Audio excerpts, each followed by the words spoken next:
എനിക്ക് നിങ്ങളോട് വളരെ സീരിയസ് ആയിട്ടൊരു കാര്യം പറയാനുണ്ട്. ഒരു കോമ്പറ്റേറ്റീവ് എക്സാമിന് വേണ്ടി പ്രിപ്പയർ ചെയ്യുന്ന എല്ലാവരുടെയും മനസ്സിനകത്ത് ഇപ്പോൾ ഒരു ധാരണയുണ്ട്. ഇനി അങ്ങോട്ട് പഠിച്ചിട്ട് വലിയ കാര്യമൊന്നുമില്ല. ആദ്യ റാങ്കുകാരന് പോലും നിയമനം കിട്ടാതിരിക്കുകയാണ്. ഇപ്പോൾ LPSC തന്നെ കണ്ടില്ലേ? LPSCയിലെ 4 ജില്ലകളിൽ 1ാം റാങ്കുകാരന് പോലും ഇതുവരെ നിയമനം കിട്ടിയിട്ടില്ല. ഒരു സെക്രട്ടറിയുടെ മുമ്പിൽ സമരം ചെയ്യേണ്ടി വന്നു. ചിലപ്പോൾ ഇനി ഭാവിയിൽ വരാൻ പോകുന്ന ലിസ്റ്റുകളും അങ്ങനെയൊക്കെ സമരം നമ്മൾ കണ്ടേക്കാം. PSC നോക്കുകയാണെങ്കിൽ അവിടെ 10th പ്രിലിംസിന്റെ എക്സാം ക്യാൻസലായി. അതേപോലെ തന്നെ PSCയിൽ കേൾക്കുന്ന വാർത്തകളൊന്നും അത്ര ശുഭകരമല്ല. പല നോട്ടിഫിക്കേഷൻസിലും നിയമനം കുറവാണ്. LDC നോക്കാം, നിയമനം കുറച്ചാണ് നടക്കുന്നത്. ബാക്കിയുള്ള നോട്ടിഫിക്കേഷൻ നോക്കാം, നിയമനം കുറച്ചാണ് നടക്കുന്നത്. അപ്പോൾ നമ്മളിനി പഠിച്ചിട്ട് വലിയ കാര്യമൊന്നുമില്ല. പഠിക്കണം, പ്രിപ്പയർ ചെയ്യണം. ആ ഒരു മാനസികാവസ്ഥയിലാണ് നിങ്ങൾ എല്ലാവരും നിൽക്കുന്നത്. നിങ്ങളോടെല്ലാം എനിക്ക് ചോദിക്കാനുള്ള ഒറ്റ ക്വസ്റ്റ്യൻ ഇതാണ്. ഓക്കെ, എല്ലാം സമ്മതിച്ചു, ഇങ്ങനെയൊക്കെയാണ് അവസ്ഥ, സിസ്റ്റം ഇങ്ങനെയാണ്. നിങ്ങളുടെ മുമ്പിൽ മറ്റെന്ത് ഓപ്ഷനുണ്ട്? നിങ്ങൾക്ക് മറ്റെന്ത് ഓപ്ഷൻ നിങ്ങളുടെ മുമ്പിലുണ്ട്? ഏത് സ്കില്ലാണ് നിങ്ങൾക്കുള്ളത്? ഏത് ടെക്നിക്കൽ സ്കില്ലാണ് നിങ്ങൾക്കുള്ളത്? രക്ഷപ്പെടാനായിട്ട് മറ്റെന്തെങ്കിലും ഒരു വഴി നിങ്ങളുടെ മുമ്പിലുണ്ടോ? ഇതല്ലാതെ ഒന്നുമില്ല. ശരിയല്ലേ? എന്തെങ്കിലും വഴി നിങ്ങൾക്ക് അറിയാവോ? ഇല്ല, ഒന്നുമില്ല. അതായത് നമ്മളിങ്ങനെ എല്ലാം നമ്മൾ പറയുമ്പോൾ നമ്മൾ ഒരു കാര്യം കൂടെ നമ്മൾ മനസ്സിലാക്കണം. നമ്മൾ താമസിക്കുന്നത് കേരളത്തിലാണ്. അപ്പോൾ കേരളത്തിൻ്റെ ഏറ്റവും വലിയ പ്രത്യേകത, നമ്മളിവിടെ ഒരു ഇൻഡസ്ട്രിയോ ബാക്കിയോ ഒന്നും ഒരു സൗഹൃദമായിട്ടൊരു സ്റ്റേറ്റ് അല്ല. ചിലപ്പോൾ ജോഗ്രഫിക്കലി അതിന് അനുകൂലമല്ലാത്ത ഘടകങ്ങൾ ഉണ്ടായിരിക്കാം. ഇപ്പോൾ ഞാനിപ്പോൾ എൻ്റെ തമിഴ്നാട്ടിൽ ഉള്ള എൻ്റെ സുഹൃത്തിനോട് ഞാൻ വിളിച്ചു ചോദിക്കുകയാണ്. ചിലപ്പോൾ എൻ്റെ കൂടെ പഠിച്ച ഒരാളായിരിക്കും. ഞാൻ വിളിച്ചു ചോദിക്കുകയാണ്, എടാ നീ ഇപ്പോൾ എന്ത് ചെയ്യുന്നു? അപ്പോൾ അവൻ പറയും, എടാ ഞാനിപ്പോൾ എലാൻറ്റിൽ വർക്ക് ചെയ്യുന്നു, അശോക് ലൈലാൻഡിൽ വർക്ക് ചെയ്യുന്നു, അല്ലെങ്കിൽ രാംകോയിൽ വർക്ക് ചെയ്യുന്നു, അല്ലെങ്കിൽ മഹീന്ദ്രയിൽ വർക്ക് ചെയ്യുന്നു. കുറേ കമ്പനികളുടെ പേര് അവന് പറയാൻ പറ്റും. അതേപോലെ തന്നെ ഞാൻ മഹാരാഷ്ട്രയിൽ ഒരു സുഹൃത്തിനെ വിളിച്ചു ചോദിച്ചാലും അവനും കുറേ പ്രൈവറ്റ് സ്ഥാപനങ്ങളുടെ പേര് അവൻ പറയും.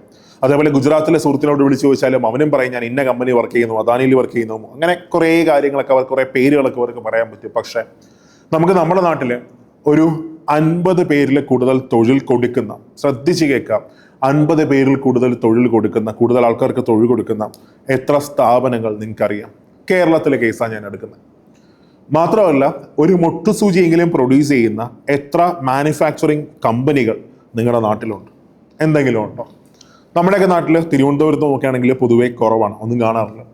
അപ്പോൾ ഇവിടെ വളരെ ലിമിറ്റഡ് ആയിട്ടുള്ള സോഴ്സുകൾ മാത്രമേ ഉള്ളൂ, അല്ലാതെ ഒരുപാട് സോഴ്സുകളൊന്നുമില്ല. ഇപ്പോൾ ഫോർ എക്സാമ്പിൾ നമ്മളിപ്പോൾ പഠിക്കുന്നു, ഒരു ഓട്ടോമൊബൈൽ എഞ്ചിനീയർ പഠിക്കുന്നു. ഒരു ഓട്ടോമൊബൈൽ എഞ്ചിനീയറിംഗ് കഴിഞ്ഞ ഒരാൾക്ക് കേരളത്തിൽ പ്രൈവറ്റ് സെക്ടറിൽ എന്ത് സാധ്യതയാണുള്ളത്? ഇലക്ട്രോണിക്സ് ആൻഡ് കമ്മ്യൂണിക്കേഷൻ എടുക്കാൻ പ്രൈവറ്റ് സെക്ടറിൽ എന്ത് സാധ്യതയാണുള്ളത്? അതേപോലെ മെക്കാനിക്കൽ എടുക്കുകയാണ്, എന്ത് സാധ്യതയാണുള്ളത്? ഒന്നുമില്ല. അപ്പോൾ നമുക്ക് നമ്മളെ കേരളത്തിൽ മനസ്സിലാക്കുക, ഇങ്ങനെയാണ് നമ്മൾ പഠിക്കുന്ന ഒരു സാധനത്തിന് ജോലി കിട്ടണമെന്നില്ല. ചിലപ്പോൾ മറ്റൊരു നാട്ടിലോട്ട് പോയാലേ നമുക്കവിടെ രക്ഷപ്പെടാൻ പറ്റത്തുള്ളൂ. യൂറോപ്പിൽ പോവേണ്ടി വരും, ഗൾഫിൽ പോവേണ്ടി വരും, അങ്ങനെയൊക്കെയാണ്. പക്ഷേ എല്ലാവർക്കും അങ്ങനെ എല്ലാം ഇട്ടിട്ടൊന്നും പോകാനൊന്നും പറ്റത്തില്ല. നമ്മുടെ നാട്ടിൽ നിൽക്കേണ്ട ഒരു സാഹചര്യം വരും. അപ്പോൾ നിന്നേ പറ്റത്തുള്ളൂ. അപ്പോൾ നമ്മൾ മനസ്സിലാക്കേണ്ട ഒരു കാര്യം, ഇതല്ലാതെ നമ്മുടെ മുമ്പിലുള്ള റിസോഴ്സുകൾ വളരെ കുറവാണ്. ഇനി നമ്മൾ ചിന്തിക്കണം, എന്തുകൊണ്ട് നിയമനം കുറയും? അപ്പോൾ നിയമനം കുറയാൻ കാരണം എന്താണെന്ന് വെച്ചാൽ ഇത്രയേ ഉള്ളൂ. ടെക്നോളജി ഓരോ ദിവസം കഴിയുന്നതോറും കൂടിക്കൊണ്ടിരിക്കുകയാണ്. അപ്പോൾ ടെക്നോളജി ഓരോ ദിവസം കഴിയുന്നതോറും കൂടിക്കൊണ്ടിരിക്കുന്നത് ഞാൻ പറയുന്ന ഒരു എക്സാമ്പിൾ സഹിതം ഞാൻ നിങ്ങൾക്ക് പറഞ്ഞുതരാം. അതായത് ഞാനിപ്പോൾ ഒരു വീട് വയ്ക്കുകയാണെന്ന് സങ്കല്പിക്കാം. അപ്പോൾ പണ്ടൊക്കെ ആണെങ്കിൽ എനിക്ക് പെർമിറ്റിനായിട്ട് നേരെ പഞ്ചായത്തിൽ പോകണം, അവിടെ കുറേ തവണ കയറി ഇറങ്ങി നടക്കണം, എല്ലാവരെയും പോയി കാണണം, എന്നാലേ എനിക്ക് പെർമിറ്റ് കിട്ടത്തുള്ളൂ. നിങ്ങൾക്ക് ഓർമ്മയുണ്ടോ, പണ്ട് നിങ്ങൾ KSEBിയുടെ ബില്ല് അടച്ചുകൊണ്ടിരുന്നത് KSEBിയുടെ ഓഫീസിൽ പോയിട്ടാണ് ബില്ല് അടച്ചുകൊണ്ടിരുന്നത്. അതേപോലെ തന്നെ നിങ്ങൾ വാട്ടർ അതോറിറ്റിയിലെ ബില്ലടയ്ക്കാനായിട്ട് ഓഫീസിലോട്ട് പോകണം. BSNLിന്റെ ബില്ലടയ്ക്കാനായിട്ട് പണ്ട് ഓഫീസിലേക്ക് പോകണം. ഫോണിന്റെ ബില്ലടയ്ക്കാനായിട്ട് ഓഫീസിലേക്ക് പോകണം. ഒരു കരം തീർത്ത അല്ലെങ്കിൽ ഒരു ലാൻഡ് ടാക്സിന്റെ അടയ്ക്കണമെങ്കിൽ നിങ്ങൾക്ക് വില്ലേജ് ഓഫീസിൽ പോയാലേ അടയ്ക്കാൻ പറ്റത്തുള്ളൂ. അല്ലെങ്കിൽ വീടിന്റെ വാടക അടയ്ക്കണമെങ്കിൽ നേരെ, വീടിന്റെ കരം അടയ്ക്കണമെങ്കിൽ നേരെ പഞ്ചായത്ത് ഓഫീസിൽ പോയാലേ അടയ്ക്കാൻ പറ്റത്തുള്ളൂ. പക്ഷേ ഇന്ന് അങ്ങനെയാണോ?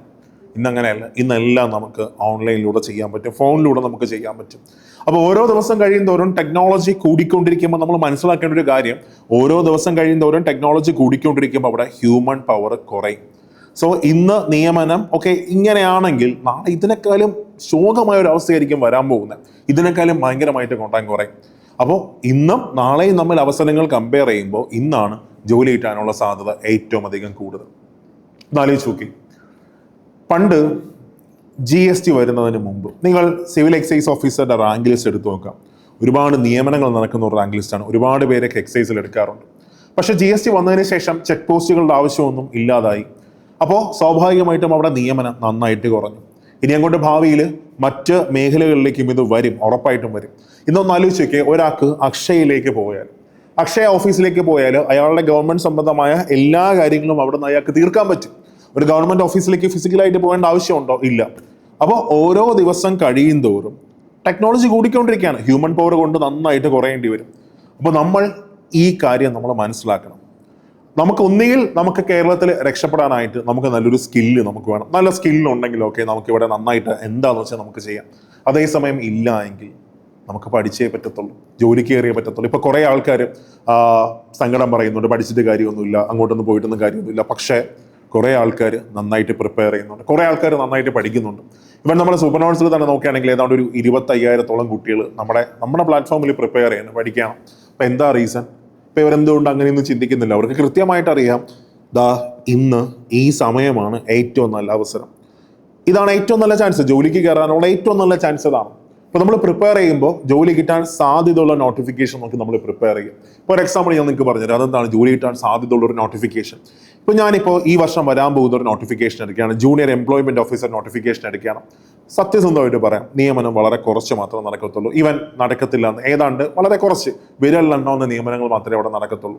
അപ്പൊ അതേപോലെ തന്നെ ബാക്കി ഇപ്പോൾ 1:25 റേഷ്യോ ആക്കിയില്ലെങ്കിൽ, റേഷ്യോ ആക്കുമെന്ന് നമുക്ക് വിശ്വസിക്കാം. കാര്യം അത്രമാത്രം നമ്മുടെ കുട്ടികൾ അവിടെ അനുഭവിച്ചിട്ടുണ്ട്. അപ്പോൾ 1:25 ഇൻ കേസ് ആക്കിയില്ല എങ്കിൽ വരാൻ പോകുന്ന LP UP റാങ്ക് ലിസ്റ്റിൽ നിയമനം നടക്കാൻ പോകുന്നില്ല. വളരെ കുറച്ച് മാത്രമേ നടക്കത്തുള്ളൂ, നാമമാത്രമായ നിയമനം മാത്രമേ നടക്കത്തുള്ളൂ. അപ്പോൾ ഞാൻ ജൂനിയർ എംപ്ലോയ്മെന്റ് ഓഫീസിന് വേണ്ടി പ്രിപ്പയർ ചെയ്യുന്നു, എന്നിട്ട് ഞാൻ പറയാണ് അയ്യോ നിയമനം ഒന്നും നടക്കുന്നില്ല, ഇങ്ങനെയൊക്കെയാണ്. അപ്പോൾ നമ്മൾ ആദ്യം മനസ്സിലാക്കുക, നമ്മൾ ഏത് എക്സാമിന് വേണ്ടിയാണ് നമ്മൾ പ്രിപ്പയർ ചെയ്യേണ്ടത്, എൻ്റെ മുമ്പിലുള്ള സാധ്യത എന്തൊക്കെയാണ്. അത് മനസ്സിലാക്കിയ ശേഷം മാത്രം ആ റാങ്ക് ലിസ്റ്റിന്റെ ആദ്യം വരാൻ വേണ്ടി നമ്മൾ പ്രിപ്പയർ ചെയ്യും, ആദ്യം വരാൻ വേണ്ടി നമ്മൾ തയ്യാറെടുക്കുക. ഇപ്പോൾ ഫോർ എക്സാമ്പിൾ നമ്മുടെ മുമ്പിലുള്ള അവസരങ്ങൾ എന്തൊക്കെയാണ്? ഒന്ന്, ഇപ്പോൾ ഹൈക്കോർട്ട് അസിസ്റ്റന്റ് എടുക്കും. ഇപ്പോൾ ഹൈക്കോർട്ട് അസിസ്റ്റന്റ് 80ഓളം അഡ്വൈസ് മാത്രമേ പോകത്തുള്ളൂ. നമ്മൾ പല യൂട്യൂബ് ചാനലൊക്കെ നോക്കുകയാണെങ്കിൽ 150ഓളം നിയമനം പോകും, അത്രയൊന്നും പോകത്തില്ല. മാക്സിമം പോയാൽ ഒരു 80 അഡ്വൈസ് മാത്രമേ പോകത്തുള്ളൂ. അപ്പോൾ നമ്മളൊരു പ്രോപ്പർ സ്ട്രാറ്റജിയിട്ട് നമ്മൾ പ്രിപ്പയർ ചെയ്താൽ, നന്നായിട്ട് നമ്മളൊരു സ്ട്രാറ്റജി ഇട്ട് നമ്മൾ വർക്ക് ചെയ്താൽ നമുക്ക് ആദ്യ റാങ്കുകളിൽ തന്നെ വരാൻ പറ്റും. അതേപോലെ തന്നെ പഞ്ചായത്ത് സെക്രട്ടറി എടുക്കുകയാണ്. പഞ്ചായത്ത് സെക്രട്ടറി ഞാൻ ആദ്യമേ പറയാം, മാക്സിമം പോയാൽ ഒരു 100 മുതൽ 150 അഡ്വൈസ് വരെ മാത്രമേ പോകത്തുള്ളൂ. ഗസറ്റഡ് പോസ്റ്റാണ്. ഇവൻ നമ്മളാണ് ഏറ്റവും നന്നായിട്ട് പ്രിപ്പയർ ചെയ്യുന്നതെങ്കിൽ ആ ജോലി നമുക്കുള്ളതാണ്. അപ്പോൾ നമ്മൾ പ്രിപ്പയർ ചെയ്യുമ്പോൾ ഒരു റാങ്ക് ലിസ്റ്റിന്റെ അവസാനം വരാൻ വേണ്ടിയാണ് നമ്മൾ പ്രിപ്പയർ ചെയ്യേണ്ടത്, ആദ്യം വരാൻ വേണ്ടി നമ്മൾ പ്രിപ്പയർ ചെയ്യും. ഇനി LD എടുക്കും. LDC എടുക്കുമ്പോൾ എന്തൊക്കെ പറഞ്ഞാലും ശരി, കേരള ഗവൺമെന്റ് നടത്തുന്ന അല്ലെങ്കിൽ കേരള PS നടത്തുന്ന പരീക്ഷകളിൽ ഏറ്റവും അധികം നിയമനം നടക്കുന്ന ഒരു എക്സാം LDC ആണ്. ഞാൻ ഇപ്പോഴും പറയാം, കഴിഞ്ഞ LDC അത്ര നിയമനം ഇപ്പോൾ നടക്കത്തില്ല, ചിലപ്പോൾ കുറവായിരിക്കും. അപ്പോൾ അത് നമ്മൾ ആദ്യം മനസ്സിലാക്കുക. ആ എക്സാമിൽ ആദ്യ റാങ്കുകളിൽ വരാൻ വേണ്ടി നമ്മൾ ശ്രമിക്കുക. LGS നിയമനം നടക്കുന്ന ഒരു പരീക്ഷയാണ്. അതേപോലെ തന്നെ ബാക്കി ഇപ്പോൾ food corporation of India notification വരാൻ പോവുകയാണ്, അത്യാവശ്യം നല്ല നിയമനം നടക്കാൻ പോകുന്ന ഒരു പരീക്ഷയാണ്. ഇനി അത് കഴിഞ്ഞ് റെയിൽവേ എക്സാംസ് വരാൻ പോകുന്നു, കുഴപ്പമില്ല, നിയമനം നടക്കാൻ പോകുന്ന ഒരു പരീക്ഷയാണ്. അപ്പോൾ കഴിഞ്ഞ നോട്ടിഫിക്കേഷനുമായിട്ട് കമ്പയർ ചെയ്യുമ്പോൾ നിയമനം കുറവായിരിക്കും, പക്ഷേ അടുത്ത നോട്ടിഫിക്കേഷനുമായിട്ട് കമ്പയർ ചെയ്യുമ്പോൾ നിയമനം കൂടുതലാണ് ഈ റാങ്ക് ലിസ്റ്റിൽ. അപ്പോൾ എനിക്ക് പറയാനുള്ള കാര്യം ഇത്രയേ ഉള്ളൂ, നമ്മൾ ഇങ്ങനെയുള്ള കാര്യങ്ങളിൽ ഫോക്കസ് ചെയ്തുകൊണ്ടിരുന്നാൽ, അതായത് പ്രശ്നങ്ങൾ കിട്ടത്തില്ല, ഇങ്ങനെയൊക്കെയാണ്, അങ്ങനെയൊക്കെ നമ്മൾ ചിന്തിച്ചുകൊണ്ടിരുന്നാൽ അൾട്ടിമേറ്റ്ലി നഷ്ടം ആർക്ക് മാത്രമേ ഉള്ളൂ? നമുക്ക് മാത്രമേ ഉള്ളൂ. ഈ ജോലിക്ക് കയറി പോകുന്ന ഒരാളും ഓട് പൊളിച്ച് അവിടെ പോയിരിക്കുന്ന ആൾക്കാരല്ല. രാത്രി പോയിട്ട് ഓടൊക്കെ പൊളിച്ചിട്ട് അതൊക്കെ പുരയൊക്കെ പൊളിച്ച് നേരെ ഓഫീസിനകത്ത് പോയിരിക്കുന്ന ആൾക്കാരല്ല. അവരും ഇതേപോലെയാണ്, ഒരുപാട് പ്രിപ്പയർ ചെയ്ത്, ഒരുപാട് കഷ്ടപ്പെട്ട്, ഒരുപാട് അധ്വാനിച്ച് കയറിപ്പോയ ആൾക്കാരാണ്.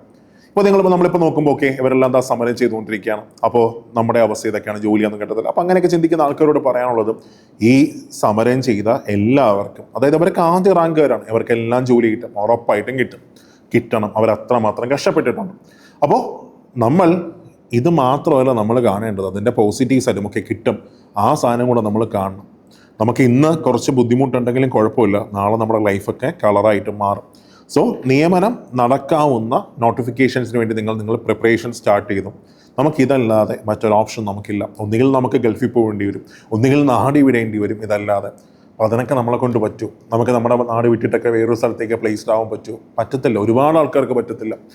അപ്പോൾ നിങ്ങൾ ഇതൊന്നും ആലോചിക്കാതെ നിങ്ങളുടെ പ്രിപ്പറേഷൻ നിങ്ങൾ സ്റ്റാർട്ട് ചെയ്തു. എപ്പോഴും താഴേക്ക് വരുമ്പോൾ ഒരു കാര്യം ആലോചിക്കണം, ദൈവം നമുക്ക് ജീവൻ തന്നു. പക്ഷേ എങ്ങനെ ജീവിക്കണം, അതെങ്ങനെ ജീവിക്കണമെന്ന് തീരുമാനിക്കേണ്ടത് നമ്മളാണ്. സോ നല്ല തീരുമാനങ്ങൾ എടുക്കാം. നമ്മൾ നെഗറ്റീവ് സൈഡ് മാത്രം കാണാതെ പോസിറ്റീവ് സൈഡ് കാണുക. മുമ്പിൽ അവസരങ്ങൾ ഒരുപാടുണ്ട്. നാളത്തെക്കാലം ഏറ്റവും നല്ല അവസരം നിങ്ങളുടെ മുമ്പിലുള്ളത് ഇന്നാണ്. ആ ഇന്നെന്ന് പറയുന്ന ഈ സമയത്തെ ഏറ്റവും നന്നായിട്ട് നിങ്ങൾ യൂട്ടിലൈസ് ചെയ്യുക, നന്നായിട്ട് പ്രിപ്പയർ ചെയ്യുക. ഒരുപാട് നോട്ടിഫിക്കേഷൻസ് നിങ്ങളുടെ മുമ്പിലേക്ക് വരാൻ പോവുകയാണ്. നന്നായിട്ട് പഠിച്ചു, അതിൽ ആദ്യ റാങ്കുകൾ നിങ്ങളുടേതായിരിക്കും.